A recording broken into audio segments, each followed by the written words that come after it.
just by memorization, right? It's in the very first chapter. And what happens in the yo form? You have that random G, and it's kind of to soften the sound. There's not even any reason. I can't tell you, okay, if this verb has such and such, then it's going to be a G verb in the yo form. I can't even.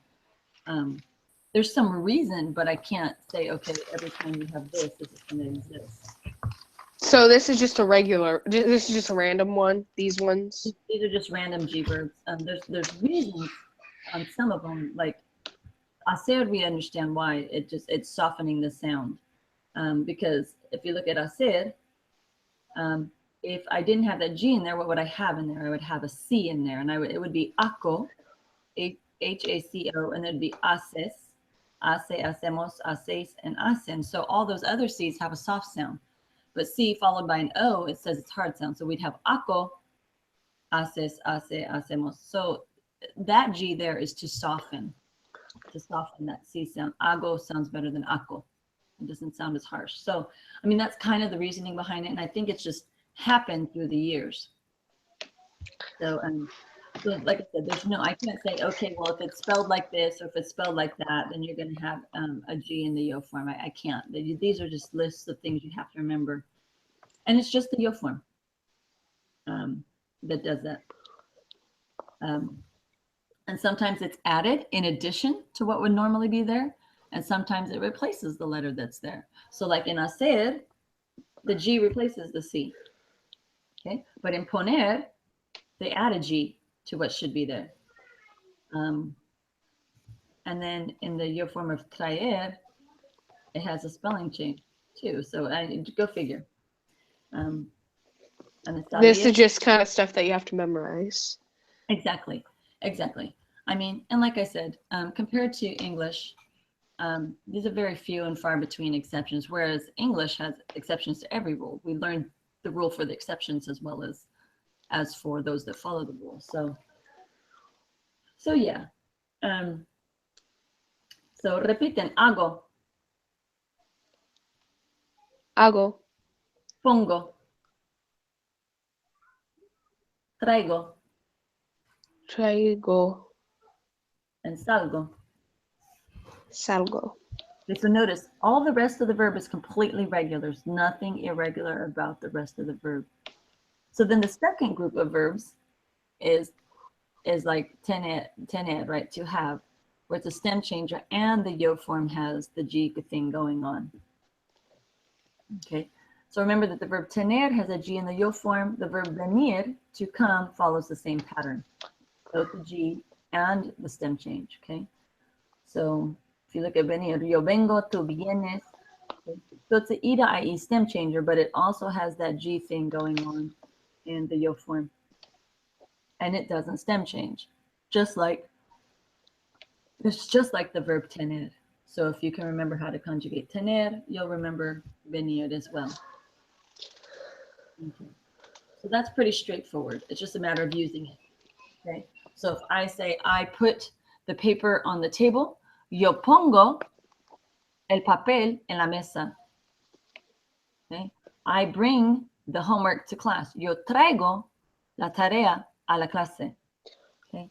I do my homework. Yo hago la tarea. It's just a matter of getting used to it and using it. And then flipping over, so that's pretty straightforward. Anybody need any further explanation on that? No, I'm just writing it all down now. Hallaste tu libro? You found your book? Huh? Oh, yeah. Okay.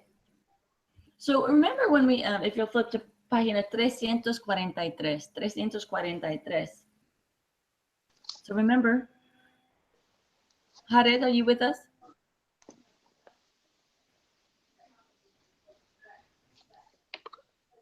Yes. Jared?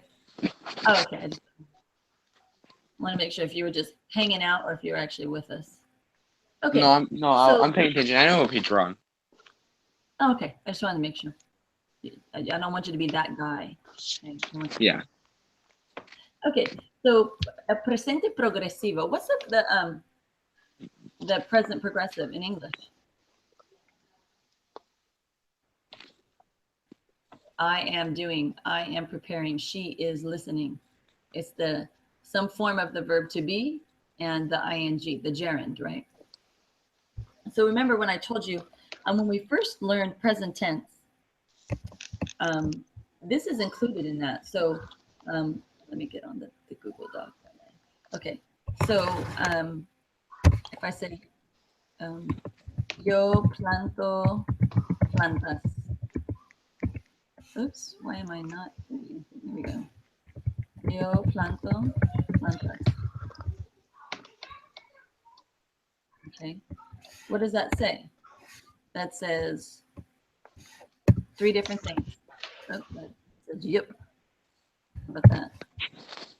Remember when we learned the present tense, it was I plant, just the indicative, right? That's the indicative tense.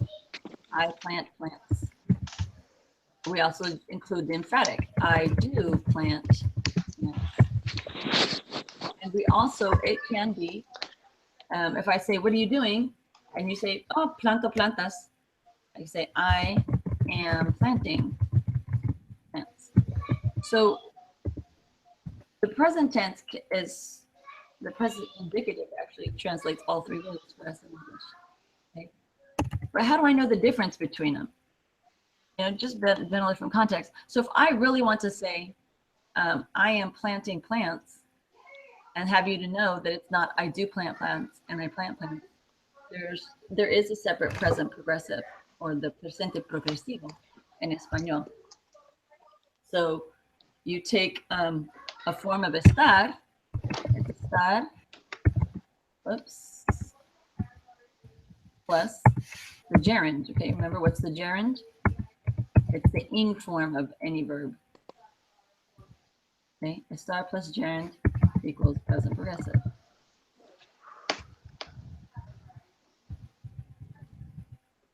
So if I want to say, I am planting plants, estoy plantando plantas. Okay. So Spanish makes it easy. In English, how do we form the gerund? We just put it ing, right? We just take the verb and we put ing on it.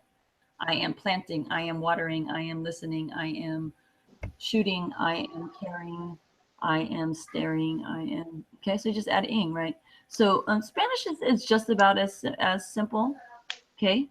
So for AR verbs, you take up AR and you add ando, okay?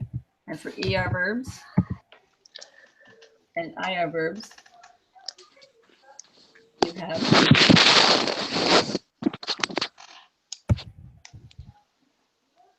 ER and IR verbs are both yendo. Okay, so how do I say I am listening? I am what? Listening.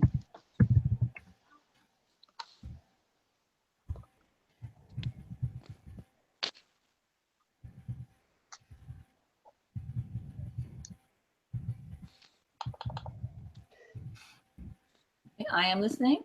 What's the yo form of yo? Okay, there we go. Yo estoy, muy bien.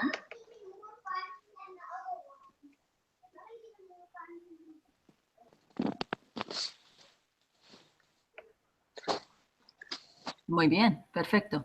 Yo estoy escuchando. Okay, so let's change it to I am preparing. Yo estoy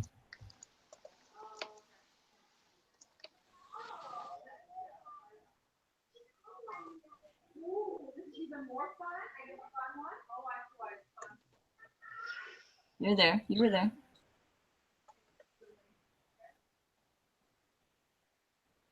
So preparar, take off R and add ando. Preparando. Yo estoy preparando la tarea. Yo estoy preparando la comida. Yo estoy preparando la ropa. Okay. So how about this second sentence I wrote? She is living in Italy.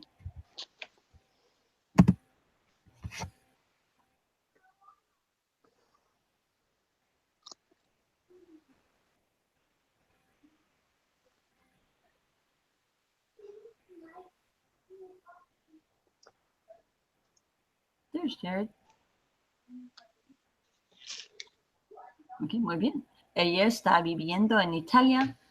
One slight spelling would be the accent, but I don't have the accents up there. So, okay. Ella está viviendo. Drop off the IR, add iendo, and there you go. So she is, I have a hard time. She is, he is eating breakfast.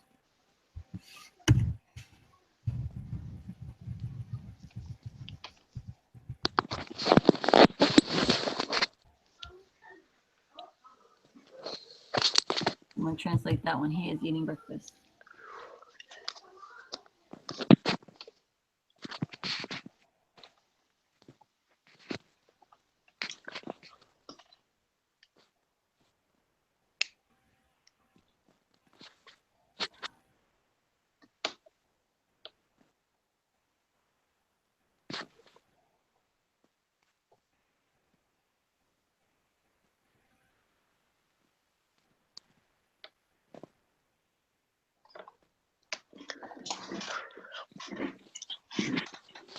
Muy bien.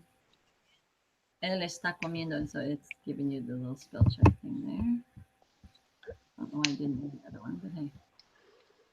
Okay, so él está comiendo, or there's comiendo el desayuno, right?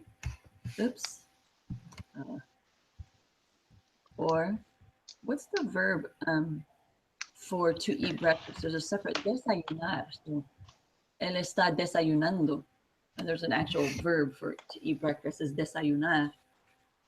So either way, doesn't matter. Él está comiendo el desayuno or él está desayunando. Okay. Looking in the book, under number 2, look at there's a list of verbs there. Leer, traer, oír, caer. They all have a Y. And this happens because look at the verb. They have 2 vowels side by side. It's not just the ending. You have the ending and then there's a vowel with it. So anytime Spanish does not like 3 vowels together, so it'll take the Y or the E and the I or the E, and it'll change it into a Y. So this is the past participle for leer, is leyendo. It's not leyendo. Instead of L-E-I-E-N-D-O, they changed the I to Y, leyendo. Okay, same with trayendo. Traer would be trayendo. They don't like it. They take that Y, the I, change it to a Y. Then with caer, right? It would be cayendo. So they change the Y to I and they have cayendo. So anytime you have, in the infinitive form, you have the 2 vowels, you're going to have a Y added in there for ER verbs. Okay, let's look at ejercicios. Let's look at exercises.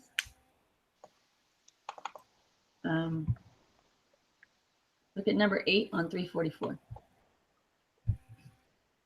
Número 8 on 344.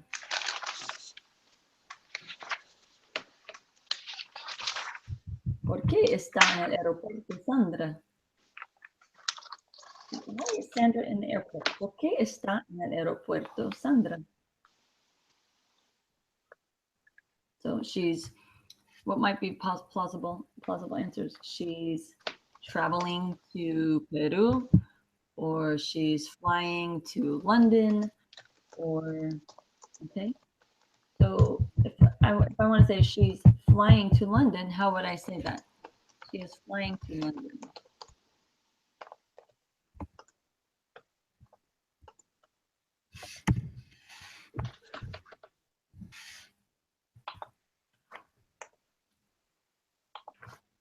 Anybody?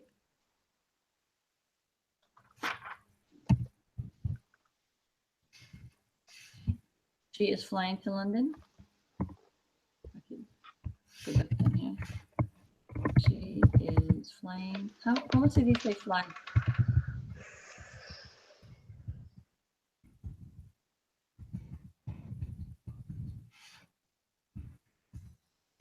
Está volando. Volar is to fly. Está volando a Londres. Está volando a Londres. Or está viajando a, what did I say? He's traveling to Peru. Está viajando a Peru. Okay, so Emma take 2, Sydney take 3, and Jared take 4.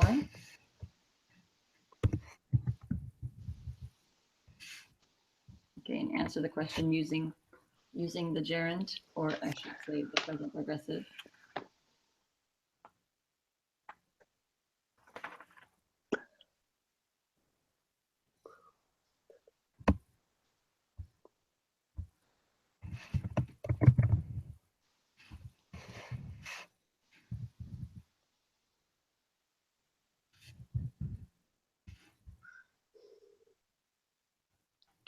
All your curses are lined up like you're going to a race or something. And on your marks.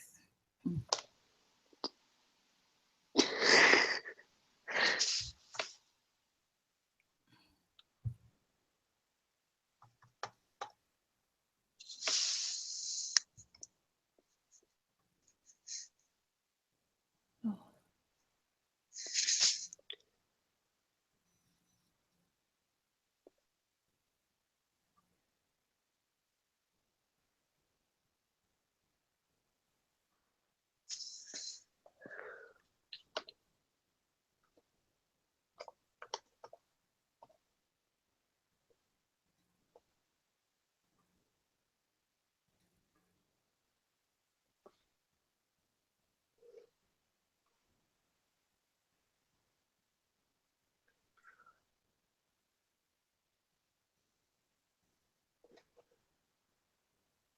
Anybody need help? Yeah.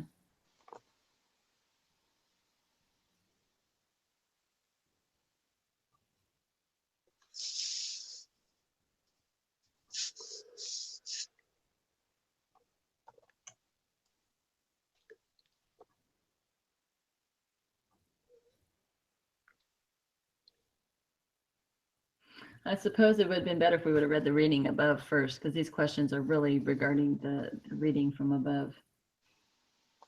But we can make up answers. It really doesn't matter.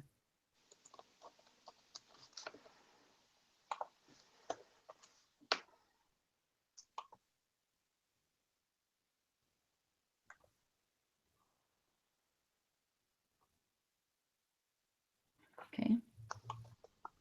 Está volviendo de Puerto Rico. Muy bien. Está viajando a Costa Rica.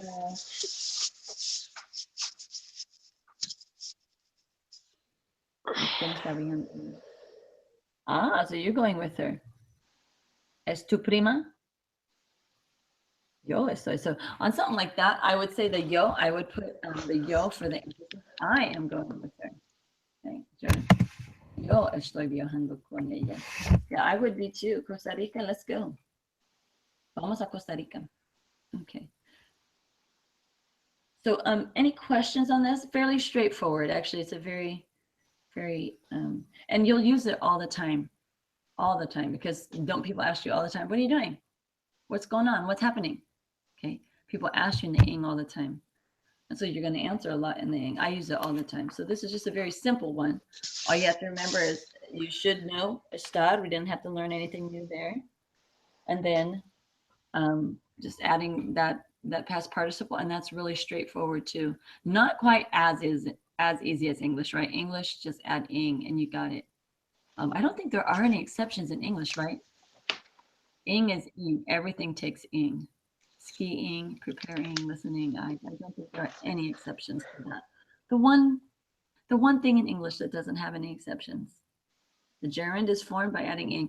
I mean, except for like when you have carry, right? There's a spelling change, but it's not an exception, right? Yeah, now we're all just like trying to think of words that like don't follow that rule.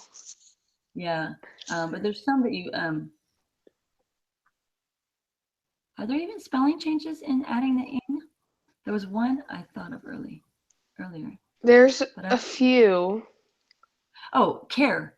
like anything that ends in an E, you drop Yeah. off the E before you add ing, right? So that's a rule. There's a rule for that one. So sparing as so yeah. So you just, I think that's the only rule I can think of, but it's not like I said, it's not an exception like ate and eaten, right? When you have the actual past participle. Yeah. Okay. So yeah, like I said, one of the most straightforward things in English. Yay. And like I said, just almost as simple as English, but not quite. But a couple spelling, one reason why you have a spelling change, and that just if you see 3 vowels in a row in Spanish, know that something's wrong, and then if there's an I, change it to a Y. Okay, that's a simple rule there. Other than that, I don't think there's much else I want to go over. That kind of finishes. We'll look at vocabulary next week. We'll just kind of go over it. I won't give you homework and stuff, but just to be familiar with it. Like I said, Spanish 2 starts out with this chapter. So if the first chapter next year looks really familiar, it's because it is. Okay. So preguntas. ¿Hay preguntas? No? No, pretty simple. Anybody who wasn't here in the lesson should be able to figure this out. But if you come across someone, so Jared, you could help Abadi. Emma, you could probably help Adi. And Rachel. So Addie, Rachel, and Abadi. Like I said, pretty simple. Someone's typing something to somebody. Okay. Es todo. And if not, you can refer them to the video. Pretty simple. Or actually just referring them to the Google Doc as well. So. Pues no preguntas. Adiós. Hasta martes. Hasta. Adiós. Adiós.